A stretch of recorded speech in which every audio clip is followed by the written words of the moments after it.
mereka udah punya uang di anggaran mereka ada 500 miliar lebih, mungkin belum habis, tapi kita sediakan nanti kalau diperlukan lebih banyak dari itu.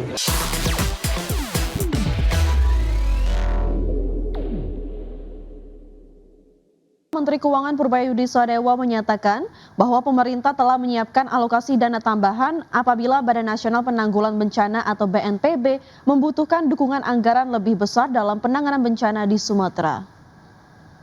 Purbaya menyebutkan anggaran BNPB saat ini berada di kisaran 500 miliar rupiah dan diperkirakan belum seluruhnya digunakan.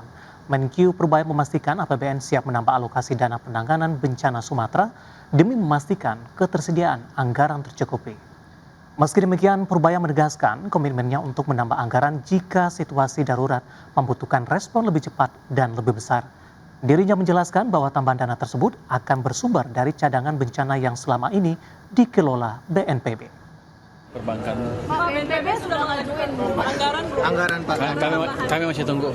Belum. Tapi mereka udah punya uang di anggaran mereka ada 500 miliar lebih, mungkin belum habis, tapi kita sediakan nanti kalau diperlukan lebih banyak dari itu. Dari pos mana Pak? Apakah dari anggaran yang pos anggarannya mereka cadangan bencana punya BNPB. Pemirsa, Menteri Kehutanan Raja Juli Antoni mengungkapkan terdapat 12 perusahaan yang terindikasi berkontribusi besar terhadap bencana banjir dan longsor di Aceh, Sumatera Utara, dan juga di Sumatera Barat. Ya, terindikasi menyebabkan terjadinya banjir Sumatera tersebut, aktivitasnya dikatakan Menteri Kehutanan juga menjadi penyebab terjadinya tanah longsor di 3 provinsi terdampak bencana.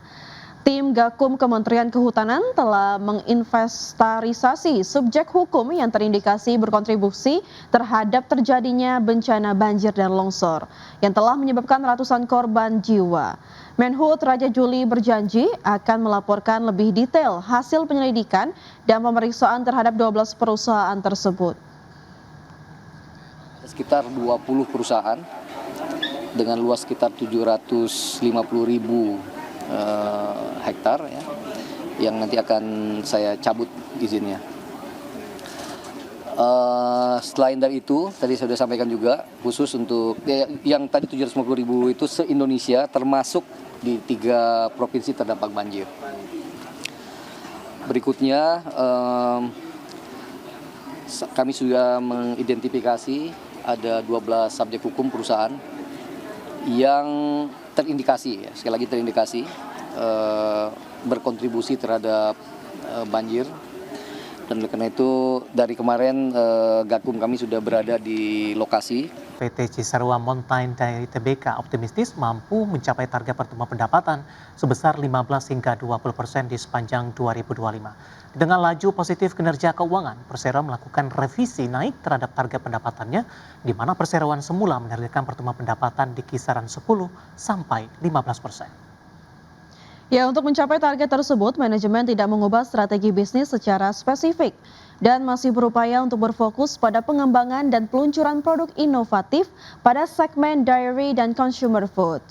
Namun untuk mendukung penyerapan pasar yang lebih optimal, perseroan mengambil langkah untuk berinvestasi pada kegiatan pemasaran digital, peningkatan kesadaran dan penetrasi merek di luar Pulau Jawa dan Sumatera, hingga memperluas dan memperkuat saluran distribusi. Adapun sepanjang 9 bulan 2025, perseroan membukukan penjualan senilai 7,87 triliun rupiah atau tumbuh 18,63% year on year. Pemirsa, prospek JPFA menguat didorong bisnis hilir dan program MBG, di mana kinerja emiten peternakan ini kian menunjukkan pemulihan kuat hingga akhir 2025 dan diproyeksi berlanjut ke 2026. Ya, dorongan datang dari naiknya harga unggas hingga perluasan bisnis hilir serta potensi program makanan bergizi gratis. PT Japfa Confit Indonesia Tbk mencatat kinerja positif pada kuartal ketiga 2025 dengan pendapatan mencapai 15,62 triliun rupiah atau naik 14,6% secara tahunan. Secara total Januari hingga September penjualan menguat menjadi 43,1 triliun rupiah. Sementara laba bersih kuartal 3 melonjak hingga 90,6% menjadi 1,18 triliun rupiah. Anggota tim riset Samuel Sekuritas Harisu menyebut dorongan terkuat datang dari bisnis boiler, DOC, serta pakan yang tetap solid. Di seluruh segmen usaha, JPFA juga mencatat pertumbuhan. Mulai dari peternakan komersial yang naik 18,3% hingga bisnis pakan ternak yang menguat 8,1%. Sementara segmentasi pengolahan unggas menunjukkan lonjakan tertinggi hingga 23,2% secara tahunan. Ekspansi bisnis hilir dinilai mampu menstabilkan kinerja ketika permintaan live bird melemah karena produk olahan memiliki margin yang lebih terjaga. Hari menilai prospek JPFA tetap cerah meskipun ada risiko penguatan harga soybean meal yang berkontribusi signifikan pada biaya produksi. Meski begitu, pendapatan JPFA tetap diproyeksikan mencapai 58,7 triliun rupiah pada akhir tahun 2025 dan terus tumbuh di tahun 2026 didorong efek suku bunga rendah serta program makan bergizi gratis. Dengan katalis tersebut, saham JPFA direkomendasikan buy dengan target harga Rp2.700 per saham. Berbagai sumber untuk ID Action. Kita beralih ke informasi mancanegara pemirsa, di mana klaim tunjangan pengangguran Amerika Serikat turun pada pekan lalu ke level terendah dalam lebih dari 3 tahun. Data menunjukkan klaim awal turun sebesar 27.000 menjadi hanya 191.000 di pekan yang berakhir 29 November 2025. Klaim tunjangan pengangguran di Amerika Serikat turun pada pekan lalu ke level terendah dalam lebih dari 3 tahun, menunjukkan bahwa para pemberi kerja masih mempertahankan tenaga kerja mereka. Meskipun ada gelombang pengumuman PHK baru-baru ini, klaim awal turun sebesar 27.000 menjadi 191.000 pada pekan yang berakhir 29 November. Angka tersebut berada di bawah seluruh perkiraan dalam survei ekonomi Bloomberg.